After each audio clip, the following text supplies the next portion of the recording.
북의 ICBM 발사 파장 관련해서 보시죠. 지난 28일 밤 11시 41분의 그 발사 장면인데요. 최근에 우리 정부가 북한과의 관계 회복을 위해서 여러 가지 제안과 신호를 보냈죠. 시한까지 연장해가면서 이런저런 제안을 했습니다. 이산가족 상봉을 위한 적십자 회담, 또 군사회담, 또 평창 동계올림픽 단일팀 구성을 위한 여러 가지 제안을 했습니다. 27일 시한으로 했었는데 하루 지난 다음 날 28일 밤 늦게 11시 41분에 발사를 한 거고요. 문재인 대통령은 전격적으로 사드 배치를 임시 배치하겠다고 지시를 했고요. 여러 가지 과제가 있는데 지금 이게 그동안에 문재인 대통령 베를린에서 냉전 구조를 해체하겠다, 평화체제를 정착시키겠다, 이른바 신베를린 선언을 했는데 과연 이것도 제대로 갈 수 있을지, 지금 상황을 어떻게 보고 있는 게 좋을지, 이런 상황 예상하지 못한 지금 상황이 발생한 건가요? 아니면 어느 정도 이렇게 갈 수도 있다고 봤겠어요? 저는 이제 이 상황을 너무 이제 예상 못했다라고 얘기하는 건 좀 옳지 않다고 봅니다. 북한은 그동안 수없이 핵실험을 했고 미사일 발사도 얼마 전에 또 1호 발사를 했던 거 아닙니까? 그래서 저는 이제 이번 상황은 어찌됐든 9년간의 대화의 단절이 가져온 9년간의 청구서가 온 게 아닌가라는 생각을 해보게 됩니다. 그래서 저는 이제 북한의 도발과 규탄은 어떠한 경우에서도 단호하게 대응하고 없어져야 되는, 용납해서도 안 되는 일이다라고 보지만 저는 이 상황에 있어서 우리가 속도만 생각하고 방향을 생각하지 않아서는 안 된다. 그래서 대북 문제는 속도 못지않게 방향도 중요하다라고 저는 봅니다. 그래서 이걸 어찌됐든 갑자기 일어난 상황처럼 이게 아주 너무 막 내용온탕을 왔다 갔다 하는 정책이 아니라 조금 더 서로 간에 충분한 고민과 서로 어찌됐든 국민들에게 충분한 설명도 하면서 진행해야 되지 않을까라는 고민을 하게 됩니다. 최근에 문재인 새 정부가 대북 관련해서 두 가지 새로운 시사점을 던졌던 거 아니겠습니까? 하나는 한미 정상회담을 통해서 우리가 한반도 문제에 대한 주도권을 가져왔다는 걸 굉장히 내세웠고요.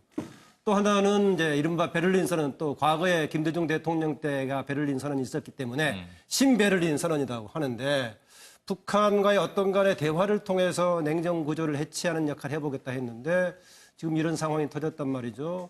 이종훈 박사님, 아까 윤영걸 대표가 이런 국면에도 베를린 선언의 취지는 계속 끌고 가겠다, 어떻게 보겠다라는 상충되는 것 같기도 한데 가능하겠느냐, 이런 의문을 던졌단 말이죠. 어떻게 보세요? 오늘 청와대에서 또 이 논평 나온 걸 보더라도 이 대북 대화는 포기하지 않겠다라는 얘기가 또 지금 흘러나오고 있거든요. 그런데 지금 상황을 보게 되면 좀 냉정해져야 된다라고 생각을 하는데, 어제 이 새벽에 발사한 것이 사실은 실패를 했어야 문재인 대통령으로서는 힘을 받을 수 있었다. 그런데 이게 결국은 성공을 해버린 것이 문재인 대통령에게는 최대 악재다라고 일단 봐야 될 것 같고요. 그러니까 본인이 운전석에 앉기를 원했으나 사실은 지금 형국은 이 김정은이 문재인 대통령을 옆으로 밀쳐내고 본인이 지금 운전석에 앉은 격이 지금 돼버렸습니다. 그래서 미국에 대한 직접 대화를 계속 지금 이제 요구를 하고 있고, 또 그렇게 하기 위해서 계속 지금 이런 지금 강공책을 썼는데, 그러니까 결국은 그쪽으로 지금 갈 수밖에 없는 그런 상황이 돼버린 게 아닌가. 그래서 남북 대화는 당분간은 없을 것이 거의 분명하고요. 당분간은 그러겠죠. 그리고 오히려 지금 북미 대화 가능성은 훨씬 더 높아졌다. 그러니까 미국도 이제 그야말로 당근과 채찍이냐 그 둘을 놓고 지금 최종 마무리 지금 결단을 내려야 되는 국면까지 저는 왔다라고 좀 보거든요.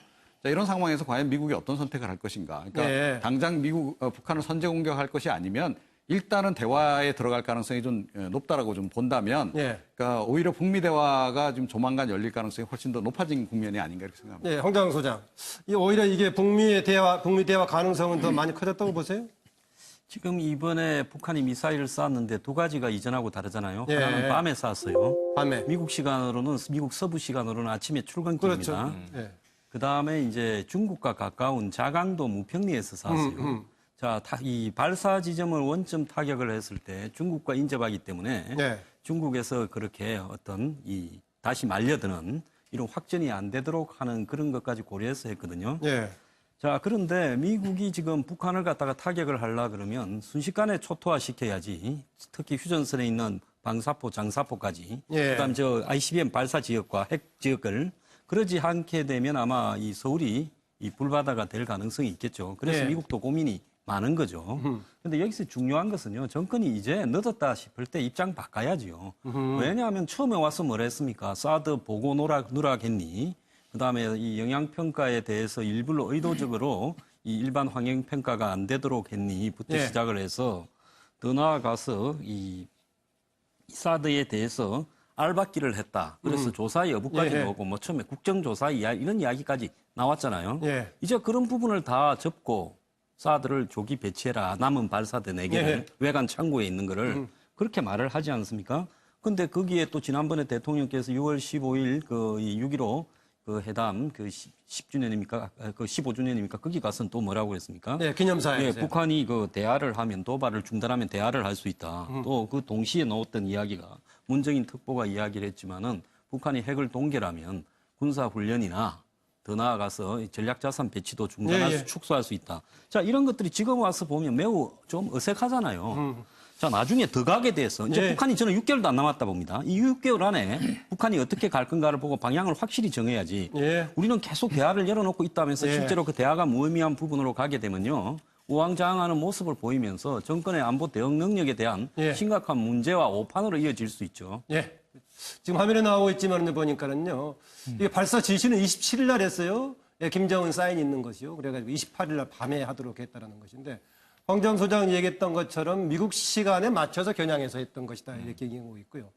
이번의 경우에는 상당히 그 대외 홍보용으로 여러 각도에서 많이 찍어가지고 많이 좀 내배우고 보냈어요. 네. 지금 좀 자리 좀 벌여주실래요? 저기 이번에 대해서 우리 정부가 좀 확실하게 지금 북한에 대해서 응징하겠다는 그런 태도와 더불어서 반면에 7월 6일 날 또 베를린에서 여러 가지 조금 화해 제안을 했던 내용을 좀 2개를 제안해서 좀 화면 좀 보여주시죠. 특히 우리 정부가 적시자 회담 및 군사회담을 제의한 상황에서 탄도미사일을 발사한 것은 인도적 교류와 긴장 완화를 바라는 우리 정부와 국제사회의 기대를 저버리는 무모한 행위입니다. 이번 도발이 ICBM급 미사일이라고 추정하고 있습니다. 정밀 분석 결과에 따라 북한이 상응하는 대가를 치르도록 강력한 조치가 있을 것입니다. 올바른 여건이 갖춰지고 한반도의 긴장과 대치 국면을 전환시킬 계기가 된다면 나는 언제 어디서든 북한의 김정은 위원장과 만날 용의가 있습니다. 핵 문제와 평화협정을 포함해 남북한의 모든 관심사를 대화 테이블에 올려놓고 한반도 평화, 남북 협력을 위한 논의를 할 수 있습니다. 저희가 이제 북한에 대화를 하자고 수차례에 걸쳐서 새로운 정부가 요청을 했습니다. 근데 과연 어떤 사람도 한 번에 9년 동안 한 번도 대화하지 않고 9년간 거의 겨울공화국이라고 할 수 있는 남북관계가 지금 대화합시다 한다 그래서 바로 그래 합시다. 라고 얘기할 거라고 믿고 하진 않았을 거랍니다. 그동안의 단절의 역사를 감안해야 된다. 그럼요. 네. 저는 그걸 감안하지 않고 지금 당장 뭐 북한이 뭔가 완전히 달라질 거다. 문재인 정부가 들어왔기 때문에 달라질 거다. 저는 그렇게 생각하지 않아요. 전략적 인내가 좀 필요한 상황이다, 우리가. 그리고 마찬가지로 저는 분명하게 핵 문제와 한반도의 비핵화와 평화체제 구축에 대해서는 명확하게 우리가 목적을 세워놓고 그 대신 그거에 대해서는 좀 현실적인 어떤 우리 안에 내재적인 접근이 필요하다. 9년 동안 우리가 뭐 했습니까? 이명박근혜 정권 9년이 남북관계에서 뭘 했습니까? 그래서 그 부분을 고려하지 않고 너무 일방적으로 지금 현상만을 너무 보면서 이게 몰아붙이는 것은 우리 이익에 국가 이익에도 부합하지 않다라고 봅니다. 지난 단절의 역사가 9년 이상쯤 됐던 만큼 푸는 과정도 그렇게 간단치 않을 것이다 이런 얘기 같네요. 네, 물론 뭐 9년 동안에 우리가 대화 안 한 거는 또 사실이죠. 근데 그 9년 이전에는 우리가 대화가 뭐 제대로 됐느냐? 그때는 핵 개발을 안 했느냐? 그때 미사일을 준비 안 했느냐? 오히려 그때 김대중 정부, 노무현 정부 때도 북핵을 준비했고 미사일을 준비했거든요. 물론 뭐 대화를 그 보수 정권에서 조금 소홀히 한 건 사실이죠. 제재 위주로 두다 보니까. 근데 북한은 어느 정권이 오더라도 절대 미사일하고 북핵을 포기를 안 합니다. 지금 거기는 강성대국을 위해서 북핵하고 미사일은 철저하게 그거는 필요 충분 조건이라고 생각하고 있고 3대 세습 합리화하기 위해서라도 그건 절대 포기 안 하기 때문에 우리가 대화는 물론 문재인 정부가 대화 채널을 열어놓는 거는 뭐 저는 그건 좋다고 봐요. 제재만 갖고는 할 수 없으니까. 그렇지만은 대화라는 거는 어떻게 보면 평화라는 통일이라는 목적을 가기 위한 수단이지 대화 자체가 목적이 돼서는 안 된다. 그래서 우리는 길고 긴 길을 함께 가야지. 그리고 또 중요한 안보에서는 여야가 따로 없습니다. 우리가 뭐 원전 신고리도 중단할 때 공론화위원회도 뭐 여론조사도 하고 그러는데 이창호 바둑 구단한테 구급 바둑이 10,000명이 달려들어 이길 수 있습니까? 저는 정부 당국에서 제일 많은 정보 많은 정부 당국에서 책임지고 이 간에서는 치고 나가야 된다고 봅니다.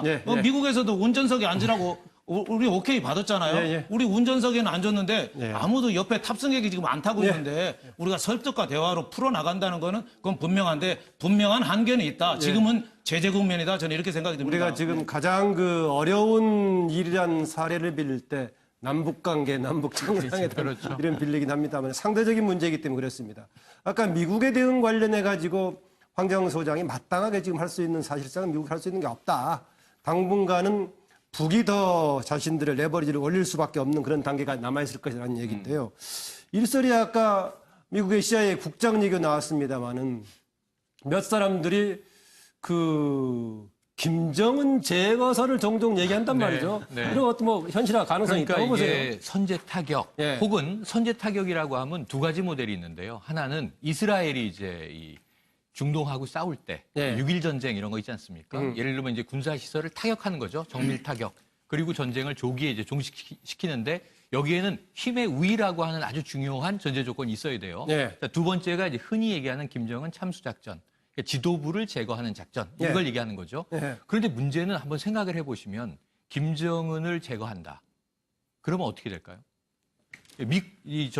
미국이 북한의 군 수뇌부를 군부 자체를 무력화시키지 않으면 김정은을 제거하면 또 후계자를 세울 거 아닙니까? 백두혈통이 되든지 아니면은 뭐 그게 안 되면 다른 대안을 찾든지. 그러나 흔들리긴 할걸요, 당연히. 많이 흔들리겠죠. 많이 흔들리는데 문제는 중동에서 흔히 미국이 썼던 무력 개입이 뭐냐 하면 자, 정권을 없애버려요. 후세인 정권 같은 거 생각해 보세요. 근데 얼마나 혼란에 빠지냐는 거죠. 그 중동 자체가. 이라크도 그랬고. 이란은 이제 이 제거를 못했습니다만 결국은 이제 평화적으로 푸는 단계로 넘어갔죠. 쿠바하고도 평화적으로 푸는 단계로 넘어갔죠. 결국은 이 순회를 제거했던 경우가 가장 최근에는 국가는 아니지만 알카에다 같은 조직인데 그러면 그 조직이 사라지더냐 말이죠. 그러니까 IS 같은 더 강력한 조직이 사실 개파는 다릅니다만 다시 등장을 하는데 북한 내부가 대혼란에 빠질 것이고 이게 또 대한민국에도 큰 영향을 미치게 된다면 제거 작전은 단순히 군사 작전이 아니라 매우 지속적인 외교적 전략까지가 배경이 돼야 가능한 일인데 그건 또 우리와 협조해야 되는 거고 주변국과 협조가 필요해요. 저는 선제 타격을 미국이 못하는 것은 이 서울이 불바다가 될까 봐 절대 아니라고 봅니다. 중국과 러시아의 관계가 살아있기 때문이거든요. 거기다가 김정은도 비상시에는 복합적으로 본인의 봐야겠죠. 활동 센터를 중국과의 이제 접경지도로 넘긴다고 하고 있죠. 그런 상황인데요. 우리 국내 얘기를 좀 더 해보죠. 이 파장에 따른 것이요. 뭐 여러 가지 지금 대응을 하고 있지만 그중에 하나가 문재인 대통령이 사우디의 임시 배치를 전격 지시를 했습니다. 물론 우리가 사우디 배치의 주체는 아니기 때문에 미군과의 이제 협의를 통해서 전격적으로 하자는 것을 지시했다는 얘기가 되겠죠. 여기에 대해서는 여러 가지 좀 논의가 되고 있습니다. 조금 그동안의 만약 사드 문제에 대해서 문재인 정부의 정책에 대해서 비판적으로 보아왔던